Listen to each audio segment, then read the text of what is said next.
Jerry?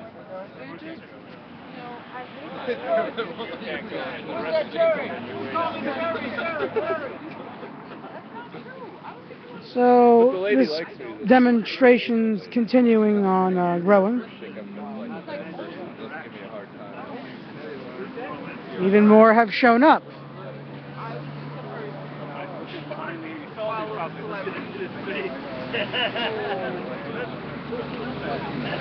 Wearing nice clothes, making sure my makeup was right, and making sure people thought I was cool. You know, I was that person. There was a lot of peer pressure in school to be popular, to want to fancy shit, you know, and make sure that you had on Jordan. Let me take another one out of the glass. And make sure that you know about what the hottest rap song is out. Make sure you know about whatever reality TV show is going on. That's what I was doing, and I don't think I really wanted to be concerned with that. So that's what everybody else around me was concerned with. And how right down here, go in the park, there's a portable toilet. You know?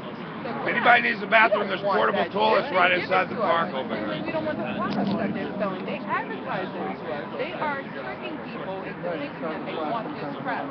You know how many guns I see, how many gun ads I see all over the city? How dare they say that we have a gun problem and we need to stop the kids from having guns? When I go past GameStop, what are there? Guns, gun games all over the place. You know, I think there's a problem with them trying to put violent images into kids' heads. And then when kids are violent, because kids think exactly what kids do, which is watch, observe, and repeat. That's what a kid does, like inherently, right? As a child. And then they do that, and then we blame the kids. We fail. We should be mad at ourselves. I'm so sick of these adults blaming kids. Oh, look at these damn kids. That's our fault. That's not just their parents' fault. Their parent was also a child. That's not society. Our society blames children. It blames poor people. It blames differently able people. It blames women for being abused. You know, like we're the type of society that blames the victim all the time. And I'm so sick of it. What I'm thinking is like, we can free focus, right? You can put that halfway instead of what could be the next step for this situation with Imani? I don't want these kids to continue getting arrested. I don't want Church Ave to be on lockdown. You know, I don't want it to be a state of martial law out there. I'm thinking like, I feel so distant from kids right now. Like it was 10 years ago that I was 16 years old. Get it ready. And because of the way technology has advanced, I feel like it's 50 years, not just 10. And I almost feel like it's so hard for me to talk to these kids, but I want to when you say something like, oh, capitalism's fucked up, I don't think they really get that. But I think if you explain to them, like, you or your parents work your ass off. And then these advertisements come on. Figure out how to mess with your emotions and make you want to buy these things so that you can feel better about yourself because of how shitty they make you feel already, right? And then we go out and we buy these things, and the money that they get is now being sent to like lobbyists to push for politicians to make the laws that then put us in jail or have us killed. And like I want these young Or kids go to and be kill able to children around the world or work against us. I mean, that society, Americans don't even know what's going on.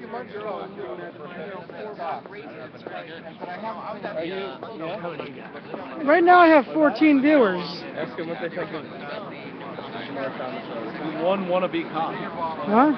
And one wannabe cop. 14 viewers and one wannabe cop. Behind you. No, I'm being serious. Wannabe cop. Right there. Realize. I meant it. He's like, I'm not even going to film him. He's a cop. Pigs don't exist. They're not real. They're figments of our imagination. Well, it's not that. It's not that. It's just I don't want to offend anybody for having a lack of streamer etiquette.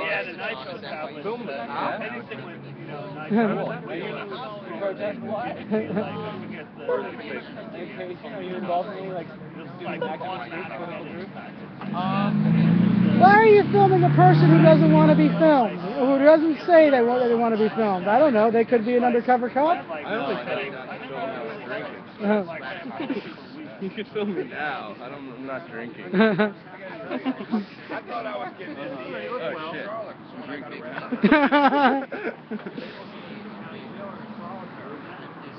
No, outside agitator is like a weird term for like politicians out there. I mean, I was the only one that like went for it, but there were other people that were running stuff around.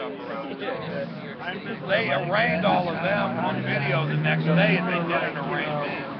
And I asked the guard, I go, well, you know, how come they did all of them a video arraignment and I never got arraigned? He goes, I don't really know. Maybe they'll do you tomorrow.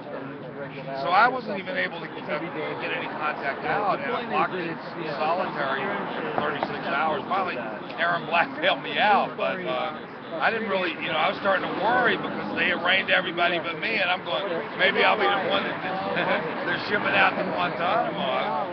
You know, I mean, it was probably illogical, but when you're in a cell, a little cell, in solitary, and you smoke cigarettes and you're jonesing off the nicotine, you know, some wild thoughts may go through your head. No, that's not wild at all. But I mean, when I spoke, you know, I spoke for Bradley Manning and for me, and I talked about when I was in jail for demonstrating against nuclear weapons. I did a month in solitary, so I have that experience in common with Bradley Manning. Not a lot of people have been in federal prison and been in solitary, but I have. And what I said was, it's like quite amazing to me. He stayed as strong as he has after all they did to him, because I mean, I was like completely bugging out. I couldn't, after just a month, you know. So I really sympathize. I mean, that's been one of, you know, I organized the first protest in support of Bradley Manning in New York down at City Hall.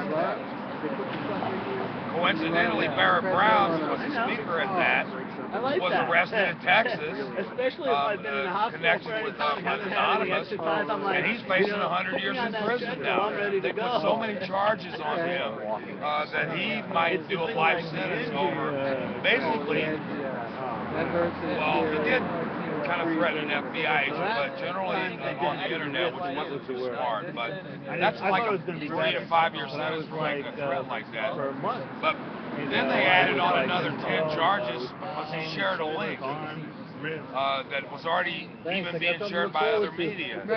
So, you know, I feel bad. I've got my friend Lynn Stewart's in prison right now, you know, a radical lawyer, and she has breast cancer, and it's come back again. My friend Dana Beals is in prison now for trying to bring medical marijuana to the city of New York. So every day I get up and I think about all these really close old friends of mine that are now locked up, and it's kind of scary because if you really are serious about your political work in America, they're gonna set you up and lock you up. They're gonna do it, and they've done it before. And you're lucky that if they don't, if they do that, I mean, you know what they did to Fred Hampton? They shot him, and they killed a whole bunch of people in the Black Panther Party. But I'm just wondering who's going to be the first to get an NDAA, because as far as we know, that could have already happened and we don't know about it, because they don't have to tell you. It scares me. I don't think that's crazy for you to be thinking am I the first one, especially when you say that you got friends who are there now, you know? Is that a fucked up thing to be thinking, like, well, when they do decide? And I've been there. I know what it's like. I know what it's like in federal prison. It's really fucked up, man. You're like stripping down, and I've only seen Rikers. you know. Well, I guess they strip search you for Rikers. I don't know if they do, but in federal prison, I mean, like anytime you come in or go out, or visitors or anything, you're like, you know, humiliating for strip searches. You know, you're like been in a while when you, spread your cheeks, like, you know. That doesn't bother me. I mean, I don't do it. And I'm perfectly comfortable doing it. I mean, the fact that they're violating you, you know, by asking you. I always make fun of people who stare at your asshole. Well, how'd you get this job? I know. I said the same thing, but once I saved up a big fart and I just bent over and let it out, man. But I always wondered what kind of a moron would get a job working in federal prison, looking up people's assholes 8 hours a day, you know, I mean, like... How was yours? I don't know. New York corrections. That's not concession of them for that. What's your name, by the way? All the real student activists here. He works at Capitalism. I was one of my big student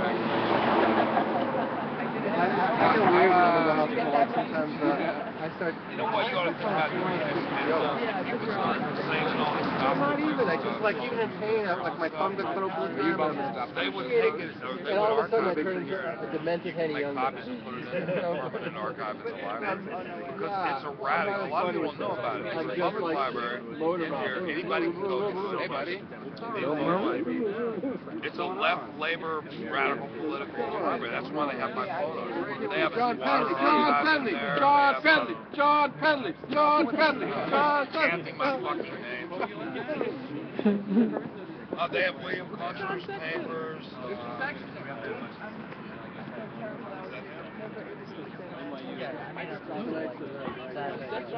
Hey, give us back Cabrini Center. You evicted all those elderly homeless people on the Lower East Side. You bastard! You threw them out of their fucking homes. We don't want your more fucking door. Open Cabrini Nursing Home. Give Cabrini back to the elderly you threw out of their houses. We're changing the name of the school to NY Fuck You. That was NYU President John Sexton who just passed by. President of NYU. Really weird. No confidence! No confidence! No confidence! No confidence! No. Now they're chanting no. So now they're chanting no confidence. Or they were chanting no confidence because they're. Yeah, it's on live stream, John Penley. Now we're chanting no donuts. We have to put that in Tampa for the archive. I know you got the donuts in the penthouse. Oh, leave the titles out. We should just go take the donuts. John Save the donuts from the penthouse. Tell me you like the donuts. Manor House?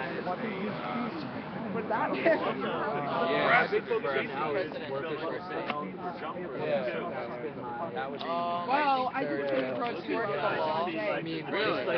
Oh, big issue with John Sexton works in he has an office upstairs in the top floor. So who wants to go into about this vote of no confidence? I don't know that. I wish a professor was here to talk about it because there's a lot of professors who worked really hard to organize it. It's only a symbolic thing, but you know, it's meaningful. A lot of students are questioning what's going on because of the vote of no confidence. So, if nothing else, it gets people thinking. It's only symbolic, though. It has no, institutional power. They didn't know each other. Months apart. Kitty, DK's on her way too. Oh, awesome. Standing. Oh, I see. I'll be right back. DK? Do you know DK? No question. No good. No, I don't know anyone. I know you. NYU did? So yes, NYU President John Sexton just passed us, and there was a bit of some vocal outlash. Vocal outlashing directed toward the president of NYU.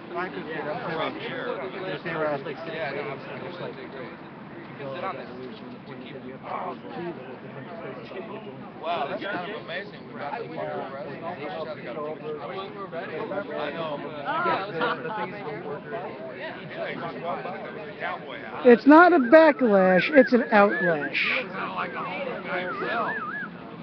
He kind of looked like a homeless guy himself.